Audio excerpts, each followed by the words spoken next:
Falando um pouco agora sobre os principais algoritmos de classificação, nós temos diferentes tipos de algoritmos. Aqui eles estão separados da seguinte forma. Eu tenho algoritmos baseados em conhecimento, como regras de classificação, o algoritmo de uma regra, o algoritmo de máxima verossimilhança, que são algoritmos que vão me entregar uma regra para classificar um objeto cuja classe eu desconheço, tá? Nós veremos alguns exemplos assim. Nós temos os algoritmos baseados em árvore, como as árvores de decisão e as florestas aleatórias. Temos os algoritmos conexionistas, como as redes neurais e as redes profundas, o Deep Learning. Temos os algoritmos baseados em distância, como o próprio KNN, um algoritmo muito importante que nós falaremos sobre ele daqui a pouco. Temos um algoritmo também baseado na média da classe do objeto mais próximo àquele objeto cuja classe eu quero predizer. Temos os métodos probabilísticos, como o Naive Bayes e as redes bayesianas. E, por fim, os algoritmos baseados em função, como as regressões de maneira geral, que são muito comuns na estatística. Começar falando para vocês sobre o algoritmo KNN. É um algoritmo muito simples, mas que apresenta resultados bastante interessantes aí quando a gente aplica eles na prática. Qual que é a ideia? A ideia é a seguinte: eu tenho um conjunto de objetos rotulados, lembrando que a gente está trabalhando aqui com aprendizagem supervisionada. Eu tenho um objeto novo cuja classe eu quero prever. O que a gente faz? A gente pega esse objeto não rotulado, compara esse objeto com todos os objetos da minha base, e vai atribuir a classe desse novo objeto como sendo a classe da maioria dos K vizinhos mais próximos a esse objeto. Então, por isso que o algoritmo tem esse nome, K vizinhos mais próximos. Nessa figurinha aqui, eu ilustro para vocês esse objeto estrela. Eu não conheço a classe dele a priori e eu quero determinar, eu quero inferir a classe desse objeto. Vamos supor que eu tenha escolhido K igual a 2. Então, eu fiz aqui em tracejado as linhas que me dão a distância entre o objeto estrela e os objetos da classe 1. Essa distância é menor do que a distância desse objeto aos objetos da classe 2. E, portanto, eu concluo que a classe desse objeto é a classe 1, porque ele está mais próximo, os vizinhos mais próximos dele pertencem à classe 1. Vamos pegar um exemplo agora em que eu movi um pouquinho. Esse objeto cuja classe eu desconheço, ele foi um pouco lá mais para a direita, um pouco mais próximo da classe 2. Vamos supor agora também que eu escolhi K igual a 3. Então eu vou olhar a distância desse objeto aos 3 objetos mais próximos a ele. Nesse caso, ele está mais próximo desses 2 objetos aqui da classe 1 e daquele objeto ali da classe 2. Qual que é a classe da maioria aqui? A classe da maioria é a classe 1 e, portanto, eu vou dizer que esse objeto pertence à classe 1. Então, a filosofia aí é a mesma. Se eu tiver várias classes, vamos supor que eu escolhi K igual a 5, eu tenho que ele está mais próximo de 2 objetos de uma classe, um objeto da outra, um objeto da outra e um objeto da outra, ele vai pertencer à classe da maioria e, portanto, àquela classe dos 2 objetos. Antes de passar para o nosso próximo algoritmo de classificação, quero fazer um último comentário importante sobre o algoritmo KNN. Notem que esse algoritmo especificamente, ele não passa por um processo de treinamento. Eu simplesmente armazeno os objetos da minha base de dados e quando eu quero classificar um novo objeto, eu calculo a distância dele aos objetos da minha base e pego aqueles que têm a menor distância, pego o voto majoritário ali para atribuir a classe a esse novo objeto. Por essa razão, ele é conhecido como algoritmo preguiçoso, porque você só faz a inferência de classe quando chegou o novo objeto. Antes disso, você não faz nada com a sua base. Nosso próximo algoritmo aqui, ele é conhecido como árvore de decisão. O que as árvores de decisão fazem? Elas constroem uma árvore que permite você ler regras a partir dessa árvore, que classifica os objetos da base. Aqui eu mostro para vocês um exemplo de uma base de dados sobre veículos. Nessa base de dados eu tenho informações de compra, né, muito alto, médio, baixo, preço de compra, manutenção, se esse veículo requer muita, pouca manutenção, quantas portas o veículo tem, para quantos passageiros ele é, se o bagageiro é pequeno, médio ou grande, se é considerado um veículo seguro ou não. E nós temos a classe alvo, que é a classe que me permite dizer, olha, esse veículo é um veículo aceitável ou inaceitável. Isso aqui poderia ser, por exemplo, para você produzir o veículo ou para você adquirir esse veículo. E eu mostro aqui embaixo uma árvore de decisão na qual eu parto do meu atributo segurança, tá? O atributo segurança está aqui. Se a segurança do veículo é baixa, então ele é inaceitável. Então aqui eu estou dizendo nessa minha árvore de decisão que se a segurança é baixa, então esse veículo é inaceitável. Se a segurança é alta e o veículo tem bagageiro pequeno, então é considerado bom, a aceitabilidade é boa desse veículo. Se a segurança é alta e o bagageiro é grande, então a aceitabilidade é considerada ótima. E por fim, se a segurança é média, o veículo é considerado aceitável. Nós temos a raiz dessa árvore, que representa uma das variáveis da minha base, e nós temos as folhas, cada folha representa aqui uma decisão a ser tomada. A partir dessa árvore aqui eu consigo construir 4 regras.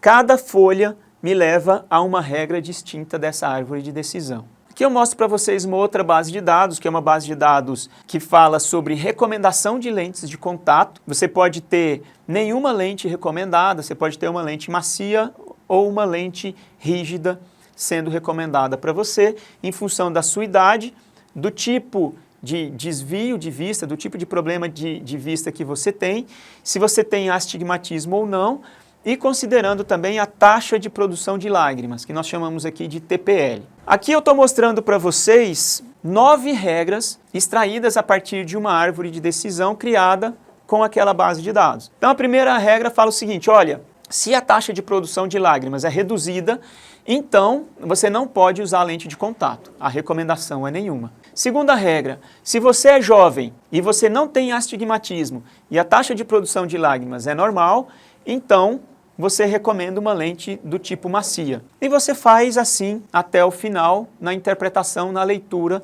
dessas regras de classificação aqui. Nesse slide eu mostro uma árvore de decisão para aquela mesma base de dados. Então essa árvore de decisão aqui tem 4 nós folha e, portanto, ela tem 4 regras. A gente viu aquela primeira regra, né? Se a taxa de produção de lágrimas é reduzida, então não pode usar lente de contato. Quem tem o olho muito ressecado não pode usar lente de contato, não é recomendado. Se a sua taxa de produção de lágrimas é normal e você não tem astigmatismo, então a recomendação é uma lente do tipo macia. Mas se a sua taxa de produção de lágrimas é normal e você tem astigmatismo, aí nós vamos verificar se você tem miopia ou hipermetropia. Se for miopia, então a lente recomendada é rígida. Se for hipermetropia, a lente recomendada é nenhuma. Então essa é a maneira com que a gente lê aqui a nossa árvore de decisão. Há casos em que uma árvore de decisão apenas pode não gerar um resultado suficientemente bom para mim. Ou ela pode ficar enviesada, ela pode ter um desempenho ruim de generalização. Nesses casos, nós podemos usar uma floresta aleatória, ou seja, um conjunto de árvores de decisão, tal que essas árvores de decisão em conjunto me levam a um desempenho, na maioria das vezes, melhor do que trabalhar com uma única árvore de decisão. Isso é o que nós chamamos de floresta aleatória, tá? A ideia é construir várias árvores de decisão durante o treinamento e eu vou determinar a saída como sendo, no caso de classificação, a moda das classes, que é aquela classe mais frequente. A gente viu isso lá em estatística descritiva no nosso capítulo 3. E se eu tiver com uma tarefa de estimação, uma saída com valor contínuo, então eu uso a média do resultado de cada árvore de decisão da minha floresta. E a ideia basicamente é a seguinte, eu vou pegar a minha base de dados completa, que são esses pares aqui, xi até di, para todos os objetos da minha base, eu vou selecionando amostras dessa base de dados com substituição. Lembra que nós falamos lá atrás também sobre a amostragem com substituição? A amostragem com substituição é aquela em que eu vou extraindo objetos da minha base de dados para construir a minha nova base, mas eu sempre devolvo. E, portanto, a minha base nova pode ter objetos repetidos. Então, eu vou fazendo amostragens dessa minha base de dados e com cada amostra eu vou treinar uma árvore de decisão distinta. Essa árvore de decisão, ela pode ser parametrizada de uma maneira diferente, poderia ser inclusive outros algoritmos, tá? Mas aqui a gente está falando especificamente de florestas aleatórias, que são combinações, conjuntos de árvores de decisão. Então eu vou treinar uma árvore de decisão para cada uma dessa amostra que eu fiz da minha base de dados e vou classificar um novo objeto tomando o voto da maioria das árvores de decisão que compõem a minha floresta. Simples assim. E essa figura eu ilustro o processo. Aqui eu estou mostrando aí B árvores de decisão, né? A primeira árvore, a segunda árvore até a árvore B. A gente vai fazendo a amostragem com substituição, como eu falei, e eu vou calculando aqui qual que é a predição de cada árvore de decisão aqui. Ao final eu vou determinar a classe do objeto como sendo a moda das predições, ou seja, a classificação mais frequente dentre as árvores que compõem a minha floresta. Um outro classificador, esse classificador aqui, a floresta aleatória, é um classificador baseado em árvore, como a gente viu lá atrás. Esse classificador que nós falaremos sobre ele agora é um classificador probabilístico. Nesse caso específico é o classificador Bayesiano, é o naive Bayes.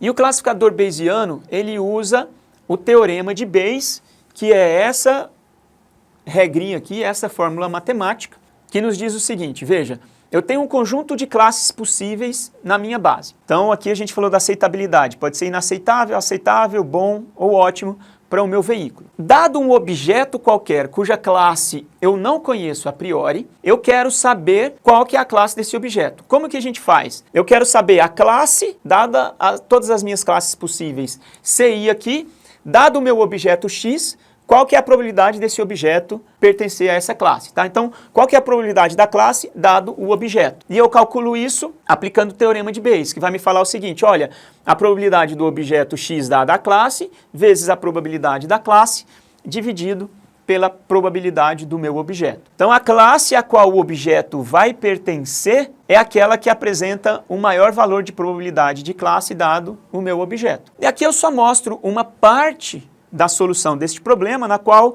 eu falo, olha, considere as probabilidades de cada uma das classes, inaceitável, aceitável, bom e ótimo, como sendo esses valores. A probabilidade da classe inaceitável é de 70%, a probabilidade da classe aceitável é de 22,2%, a probabilidade da classe bom é 4% e a probabilidade da classe ótimo é 3,8%. Aí eu tenho um objeto agora que eu quero predizer qual que é a classe desse objeto. Esse objeto aqui, ele é, olha, compra igual a médio, né? Compra igual a médio, manutenção igual a médio também, manutenção igual a médio também, é um veículo de 4 portas, para 4 passageiros, tem um bagageiro médio e a segurança desse veículo é média. Então eu tenho o valor de todas as variáveis desse meu objeto e agora eu quero predizer a classe utilizando aí o meu classificador naive Bayes. Como que a gente faz essa conta? Vejam, gente, eu quero determinar a probabilidade da classe dado o objeto, o teorema me diz que isso pode ser determinado olhando a probabilidade do objeto dada a classe, vezes a probabilidade da classe, dividido pela probabilidade do objeto. A probabilidade do objeto, ela é constante, eu não preciso me preocupar, mas eu tenho que calcular a probabilidade do objeto dada a classe, a probabilidade da classe também. A probabilidade da classe é simplesmente a frequência de ocorrência desse objeto, a frequência relativa, a frequência percentual de ocorrência desse objeto. E aqui eu mostro os cálculos para vocês, sem entrar em muitos detalhes, eu simplesmente falo, olha, a probabilidade do objeto dada a classe inaceitável, que é tudo isso que está sendo multiplicado ali, vezes a probabilidade da classe inaceitável. Então eu estou calculando esse termo aqui da expressão e estou considerando esse termo aqui da expressão que a gente tem como calcular diretamente a partir da base. O resultado disso deu 2,04 vezes 10 a menos 4 para a classe inaceitável. Para a classe aceitável, deu 4,5 vezes 10 a menos 4. Para a classe bom, deu 1,19 vezes 10 a menos 4. E por fim, para a classe ótimo, essa probabilidade deu 0. E portanto, como que eu escolho a classe a qual o objeto pertence? Basta eu pegar o melhor resultado disso aqui, que corresponde à classe que tem a maior probabilidade de ocorrência, de acontecer, dado o meu objeto. Nesse caso, é a classe aceitável. Então, portanto, se a gente for olhar esse objeto, compra igual a médio, manutenção médio, 4 portas para 4 passageiros, bagageiro médio e segurança média, é um veículo aceitável. Bom, com isso a gente finaliza o conteúdo que nós queríamos apresentar em relação à tarefa de classificação. Fica aí mais uma lista de exercícios para vocês fazerem. Muito obrigado pela companhia, por assistir esse capítulo. E no nosso próximo capítulo nós falaremos sobre as tarefas de estimação ou regressão.